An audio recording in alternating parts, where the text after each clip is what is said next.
They're ready? Please join me in welcoming Secretary Rubio, Foreign Minister Wagner, and Foreign Minister Nduhungireya.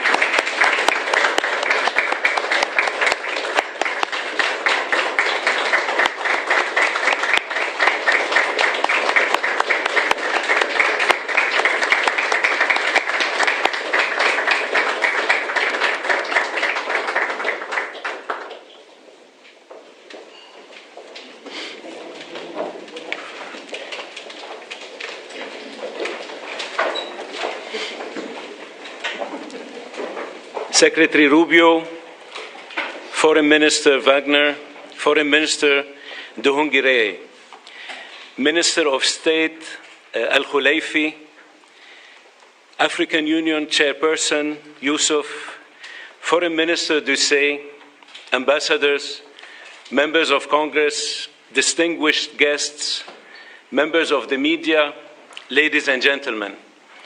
Thank you for joining for the historic signing of a comprehensive peace agreement between the Democratic Republic of the Congo and the Republic of Rwanda.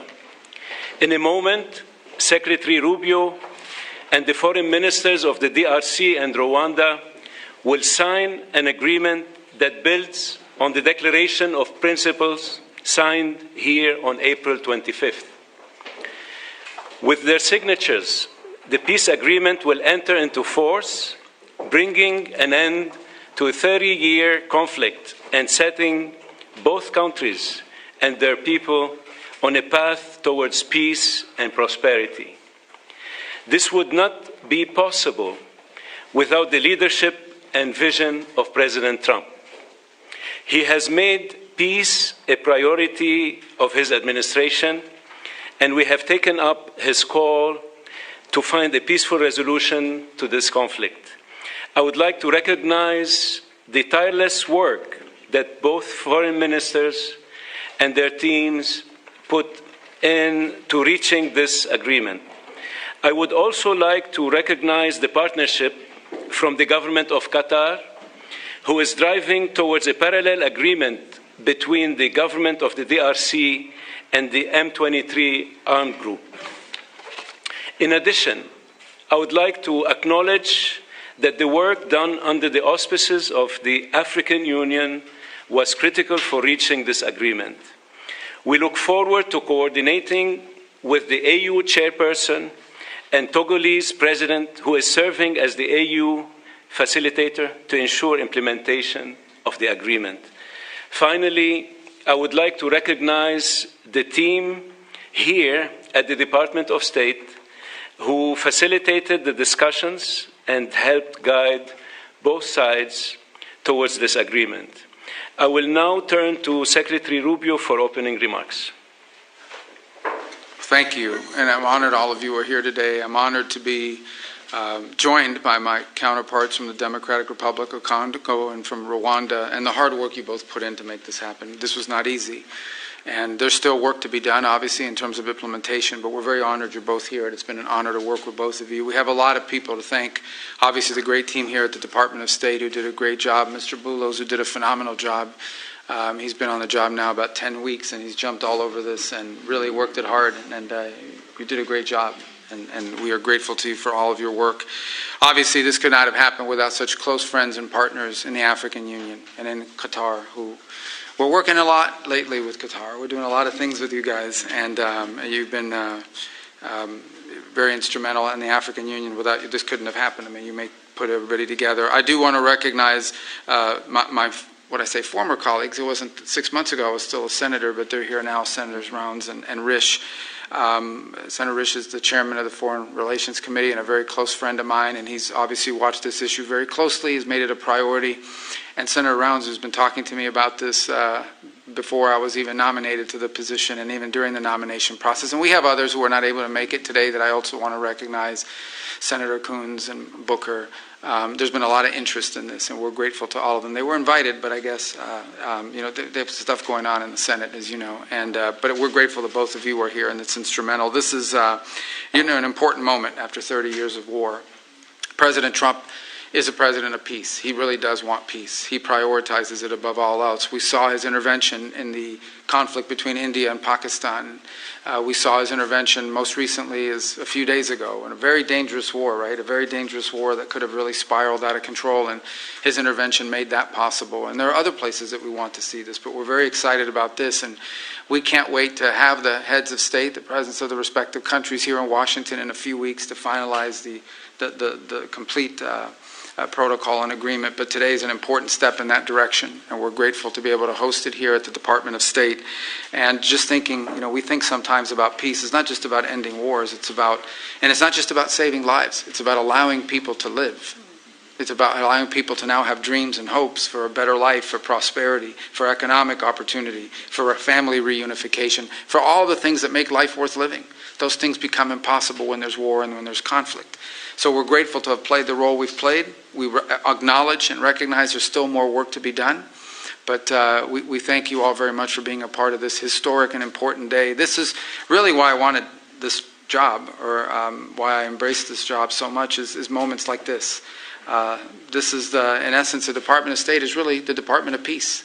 It's designed to bring people together, both in our relations with other countries, but to the extent we can use the stature and the influence of the United States to bring others together. It makes the world a better place. And I honestly believe that when there's peace in the world among friends who may have disagreements and conflict, it does help America. It does help make America stronger and safer and more prosperous. It gives us partners we can do business with.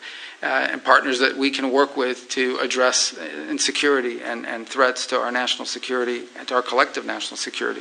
So we are grateful to both of you. I know how hard this was and how much work went into it, and we know there's more work to be done.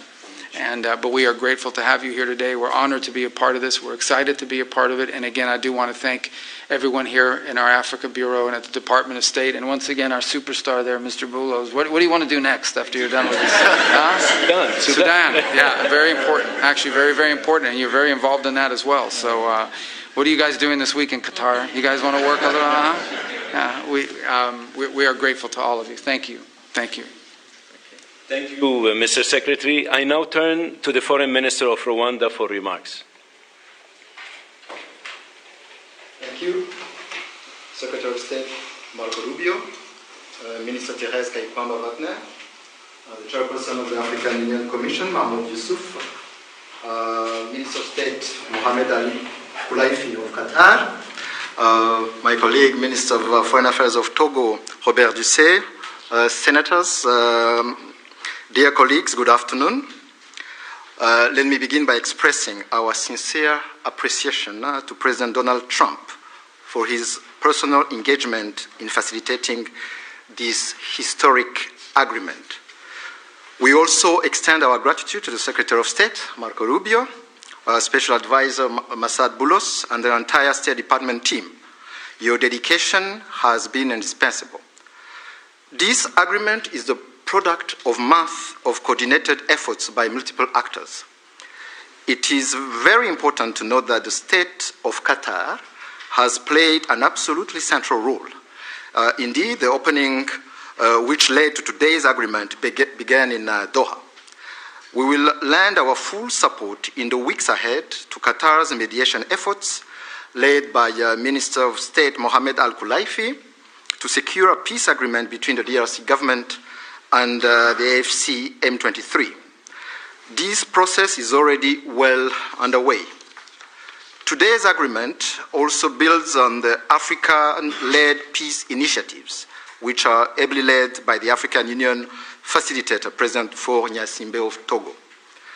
The heart of this peace agreement is the decision to establish a standing joint security coordination mechanism between DRC and Rwanda. The first order of business is to begin implementing of the concept of operations for the neutralization of the FDLR, to be accompanied by a lifting of Rwanda's defensive measures.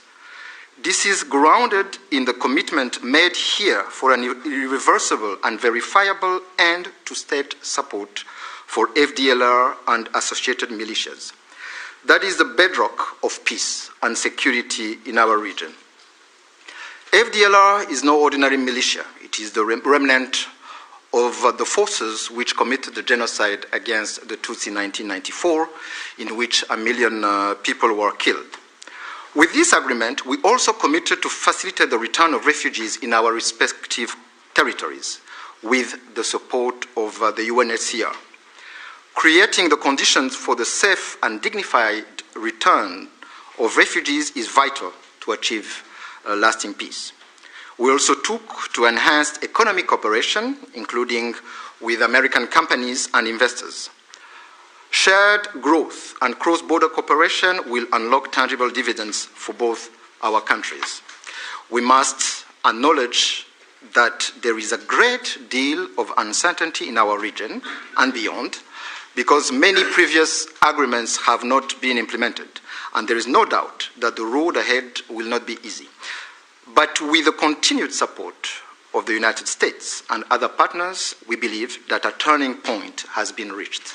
Rwanda stands ready to work with the DRC to deliver on our joint commitments. To conclude, allow me to once again express Rwanda's appreciation to all who have contributed to this milestone. Thank you.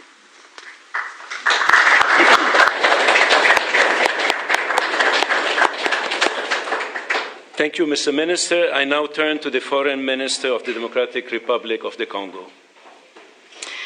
Mr. Secretary of State, the Honorable Senator Marco Rubio, Dr. Massad Boulos, Senior Advisor for African Affairs, His Excellency Mr. Mahmoud Ali Yusuf, Chairperson of the African Union Commission, His Excellency Mr. Olivier Nduhungirehe, Minister of Foreign Affairs of the Republic of Rwanda, His Excellency Dr. Mohamed bin Abdulaziz Khelaifi, Minister of State at the Ministry of Foreign Affairs of the State of Qatar, His Excellency Mr. Robert Dussé, Minister of Foreign Affairs of the Republic of Togo, Senators, Excellencies, distinguished guests, and to all Congolese citizens following this movement, wherever you may be.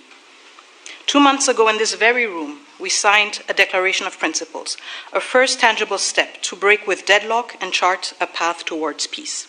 Today, that choice takes shape and sustained efforts have come to fruition. With this peace agreement, we open a new chapter, one that calls not only for commitment, but for the courage to see it through. By signing this agreement, we reaffirm a simple truth. Peace is a choice, but also responsibility, to respect international law, to uphold human rights, and to protect the sovereignty of states. Those who have suffered the most are watching.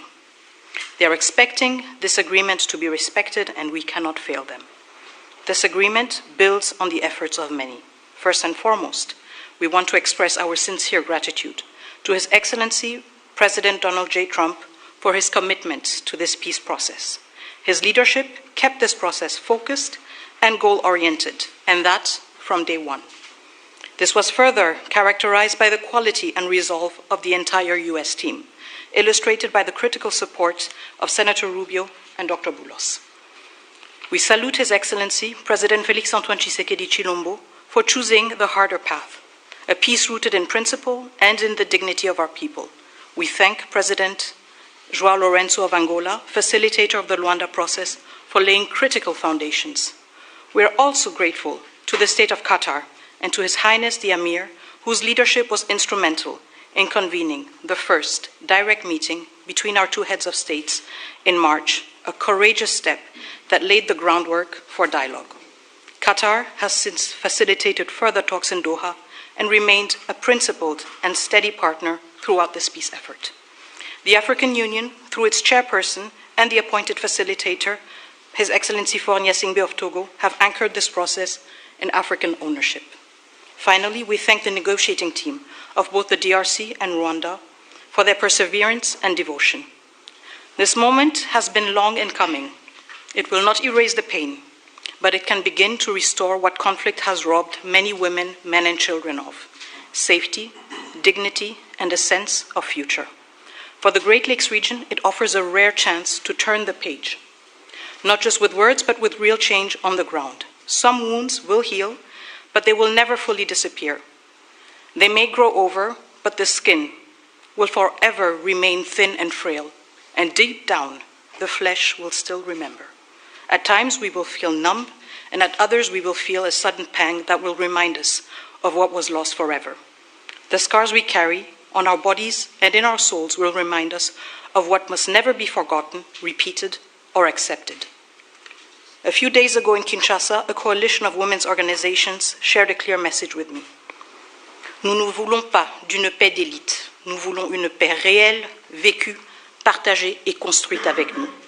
We do not want a peace shaped by elites.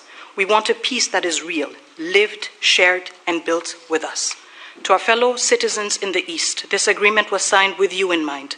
It provides for the disengagement of armed forces, the protection of civilians, the return of displaced persons and of refugees under government authority, and establishes a follow-up mechanism to ensure compliance.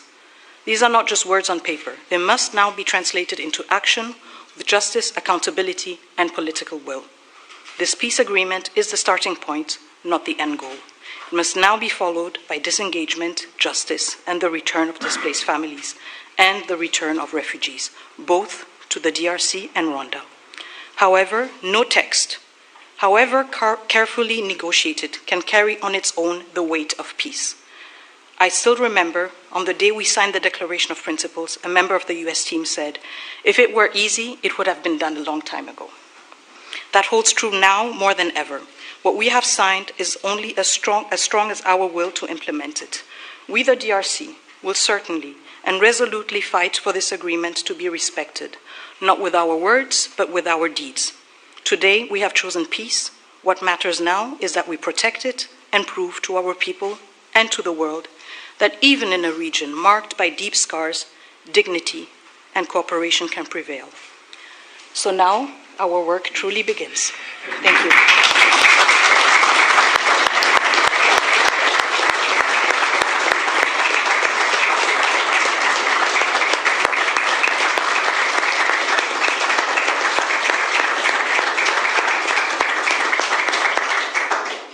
Thank you, Madam Minister. It's now my honor to invite the parties to sign the peace agreement to be witnessed by Secretary Rubio.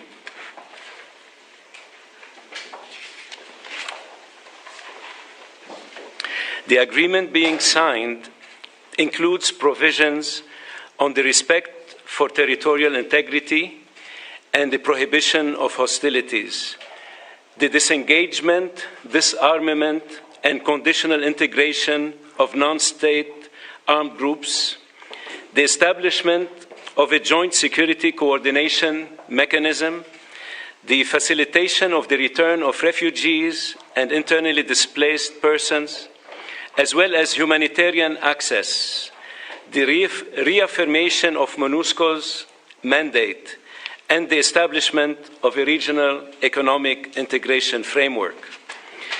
The agreement also includes an annex on the functioning of the Joint Security Coordination Mechanism and the full text of the concept of operations of the Harmonized Plan for the Neutralization of the FDLR and disengagement of forces / lifting of defensive measures by Rwanda, which was agreed to under the auspices of the Luanda process on October 31st, 2024, and adopted by the foreign ministers on November 25, 2024.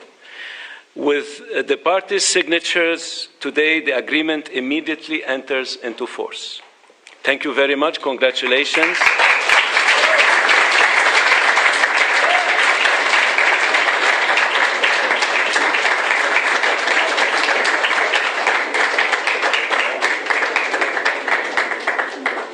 This concludes the proceedings.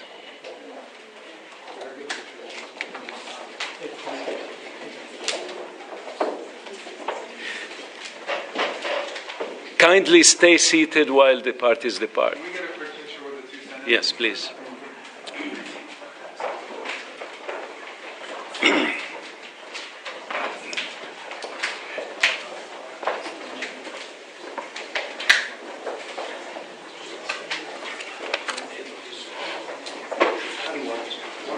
Each side.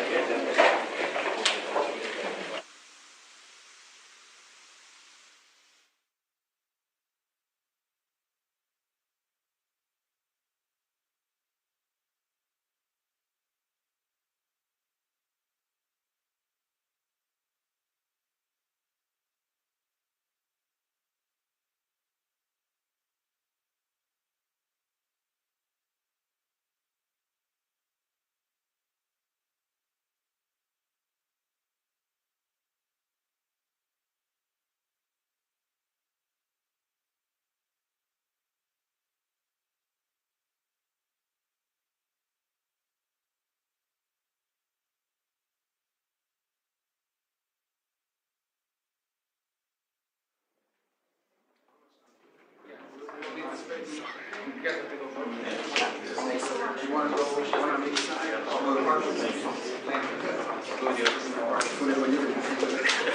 I think we're fine. Do we all fit?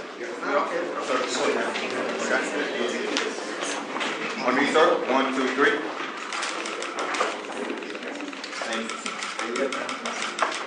Thank you.